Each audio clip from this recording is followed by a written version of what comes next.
कथा के अनुसार पौराणिक काल में दानवीर दैत्यराज बलि हुआ करते थे। बलि के सबसे बड़े पुत्र का नाम बाणासुर था। बाणासुर ने भगवान शंकर की बड़ी कठिन तपस्या की। तपस्या से प्रसन्न होकर शिव उसके सामने प्रकट हुए और उससे कहा, तुम्हें सहस्त्र बाहु होने का वरदान देता हूँ। इसके अलावा अगर तुम्हें कोई और वरदान मांगना है तो मांग सकते हो।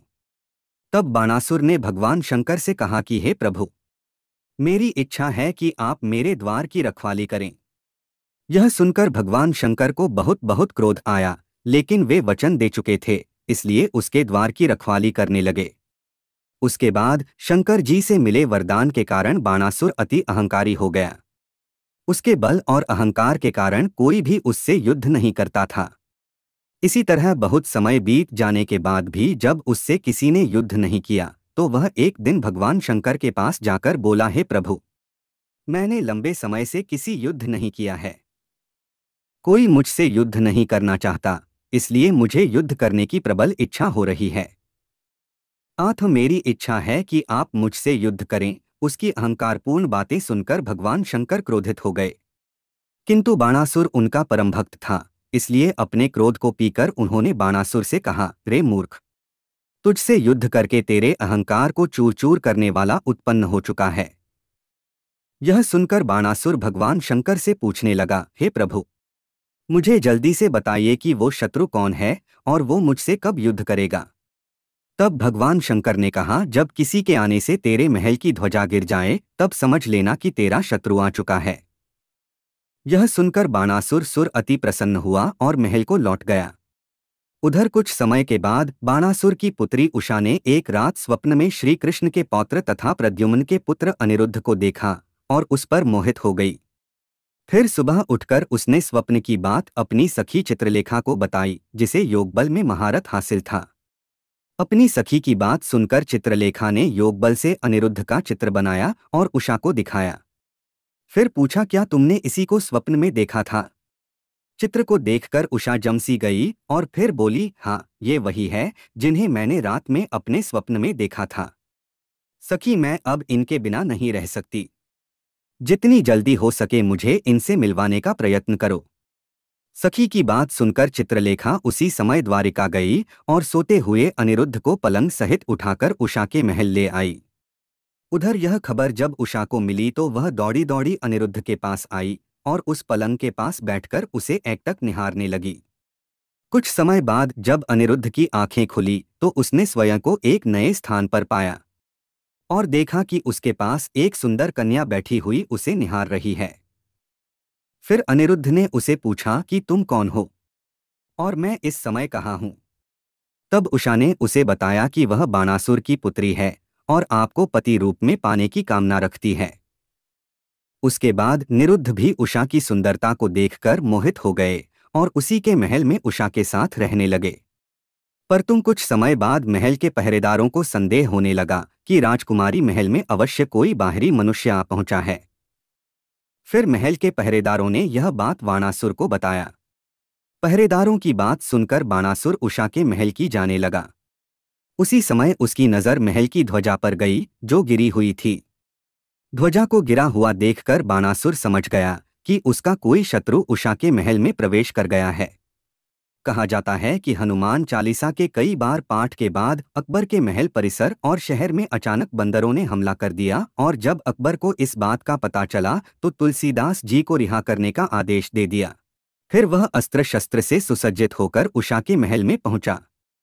वहां पहुंचकर उसने देखा कि उसकी पुत्री उषा के समीप पीतांबर वस्त्र पहने बड़े बड़े नेत्रों वाला एक सावला सलोना एक पुरुष बैठा हुआ है। यह देखकर बाणासुर ने क्रोधित हो गया और अनिरुद्ध को युद्ध के लिए ललकारा। उसकी ललकार सुनकर अनिरुद्ध भी युद्ध के लिए प्रस्तुत हो गए और उन्होंने लोहे के एक भयंकर मुद्गर को उठाकर बाणासुर के समस्त अंगरक्षकों को मार डाला। फिर बाणासुर और अनिरुद्ध में घोर युद्ध होने लगा। जब बाणासुर ने देखा कि अनिरुद्ध किसी भी प्रकार से उसके काबू में नहीं आ रहा है तो उसने नागपाश से उन्हें बांधकर बंदी बना लिया। इधर द्वारका नगरी में श्री कृष्ण और बलराम सहित सभी अनिरुद्ध को खोजने में लगे हुए थे।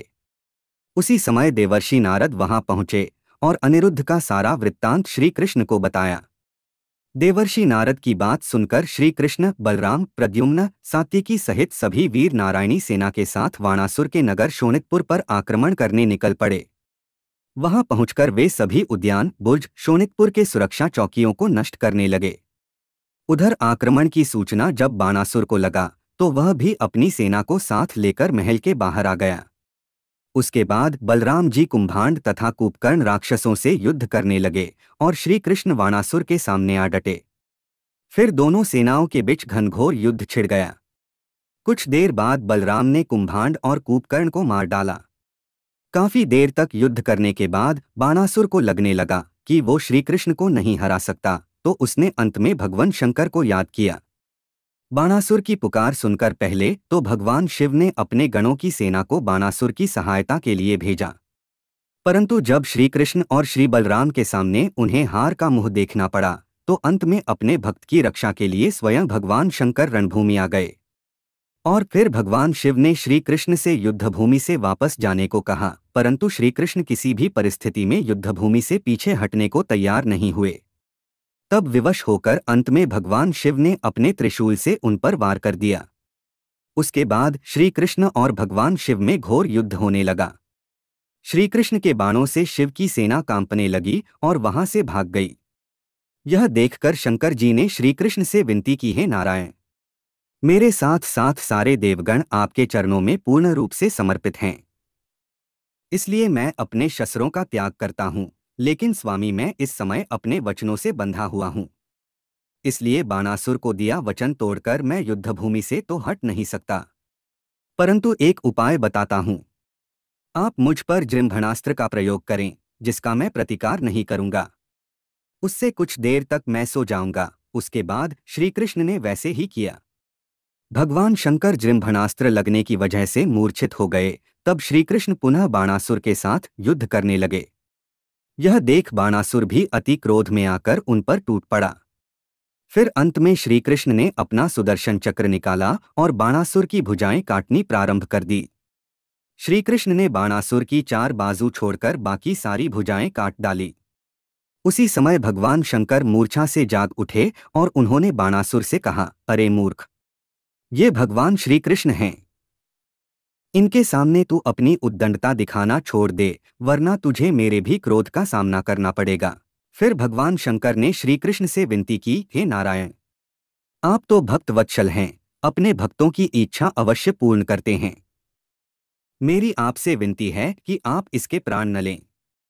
उसके बाद भगवान शंकर की बात मानते हुए श्री कृष्ण ने बाणासुर को मारने का विचार त्याग दिया। यह देखकर बाणासुर श्री कृष्ण के चरणों में जा गिरा और उनसे क्षमा मांगने लगा। श्री कृष्ण ने बाणासुर को क्षमादान दिया और अनिरुद्ध के साथ उषा का विवाह संपन्न हुआ।